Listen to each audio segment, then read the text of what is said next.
Problem से solution तक, astro तक, नो योर फेट।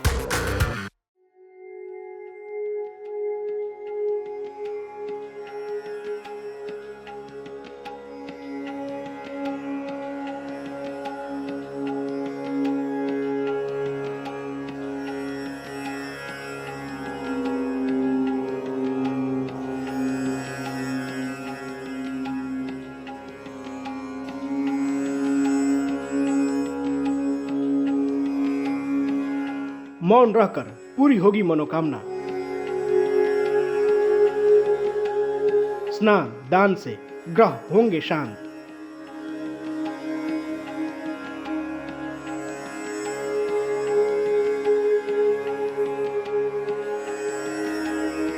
हर महीने के कृष्ण पक्ष के 15वें दिन अमावस्या होती है।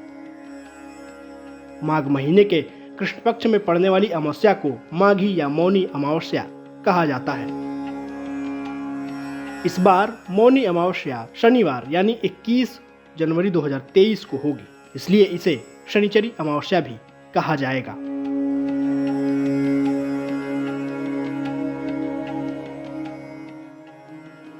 इस पक्ष में एक लिया गया संकल्प जब मौनी अमावस्या तक जब पूजा पाठ अनुष्ठान व्रत और साधना के साथ पहुंचता है, मौनी अमावस्या को वाणी सिद्धि के लिए, क्रिया सिद्धि के लिए, कार्य सिद्धि के लिए, मनोवांछित फल प्राप्त करने के लिए, अनुष्ठानों का फल प्राप्त करने के लिए और तीर्थ में कलवास करने के लिए सारे लोग मौन रह करके माँ त्रिवेणी की गोद में डुबकी लगाते हुए अपने मनोवांछित फलों को प्राप्त करते हैं। सनातन धर्म में मौनी अमावस्या का बहुत बड़ा महत्व बताया गया है। इस अमावस्या पर स्नान और दान करने से पुण्य फल के प्राप्त होने की भी मान्यता है। मौनी अमावस्या के दिन स्नान दान के साथ ही मौन धारण भी किया जाता है। मौनी अमावस्या पर मौन व्रत रखकर जप तप किए जाते हैं। मौनी अमावस्या पर मौन रहकर स्नान और दान करने का विशेष महत्व है। इस दिन पूरी तरह से मौन रहें तो अच्छी सेहत और ज्ञान मिलता है। स्नान से मानसिक समस्या, डर या वहम से निजात मिलती है। पूरे नियम से ये व्रत करें तो कुंडली के सभी ग्रह दोष दूर किए जा सकते हैं। 32 प्रकार के पापों से बचते हुए स्नान करके, पूजन करके, चंदन इत्र आदि लेकर के लगा करके गंगा में जो 108 डुबकी लगाता है, लिखा है यदि कई जन्मों की प्रायश्चित भी उसके साथ जुड़े होते हैं। तो मौनी अमावस्या को मौन में रह करके और माँ गंगा का या भगवान विष्णु के मंत्रों का जप करता हुआ व्यक्ति यदि 108 डुबकी लगा ले, उसके सारे पापाक्षय हो जाते हैं। इस ऐड को स्किप करना तो बहुत मुश्किल है, पर लाइफ की प्रॉब्लम्स का सोल्यूशन ढूंढना आसान। प्रॉब्लम से सोल्यूशन तक, एस्ट्रो तक, नो योर फेट।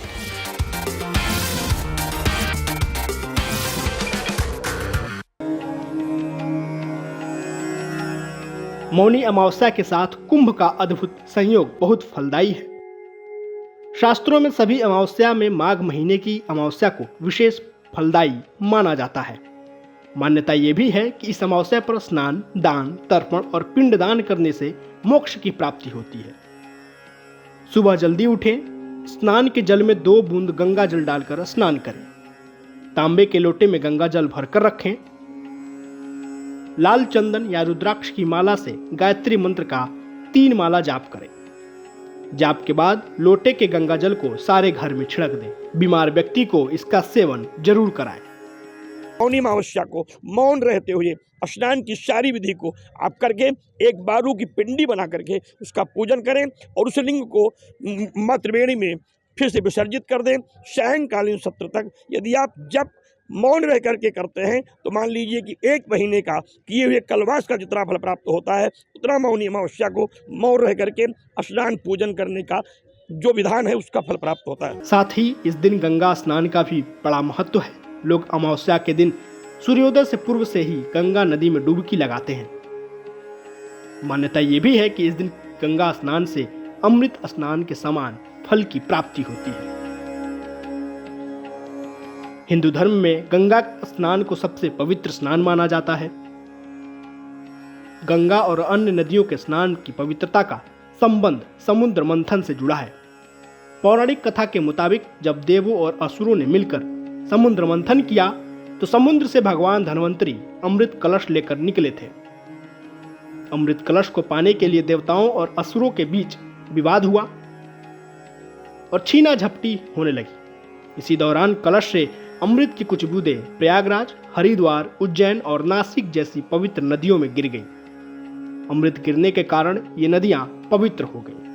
यही वजह है कि पर्व, त्योहार, पूर्णिमा, अमावस्या और विशेष तिथियों में स्नान और विशेषकर गंगा स्नान की परंपरा बन गई। मौनी अमावस्या का जो अमृत तत्व है वह धाराओं में प्रवाहित होता है, इसलिए जो भी नदी पूरे देश में है वहाँ स्नान लोग करते हैं। लेकिन विशेषता त्रिवेणी में आगे इसलिए स्नान करते हैं, यहाँ सारी नदियाँ, सारे तीर्थराज प्रयाग में ही आगे निवास करते हैं, तो यहाँ उस समय जो डुबकी लगाने का फल होता है वो अनंत गुना होता है। मौनी अमावस्या पर आप अपने पितरों के तर्पण कर उनका आशीर्वाद भी पा सकते हैं।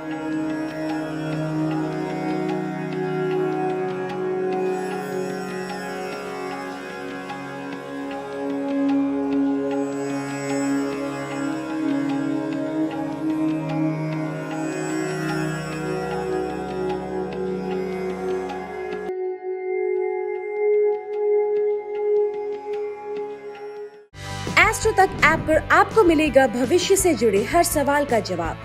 डाउनलोड कीजिए एस्ट्रो तक ऐप और चुटकी में जुड़िए इंडिया के बेस्ट एस्ट्रोलॉजर से।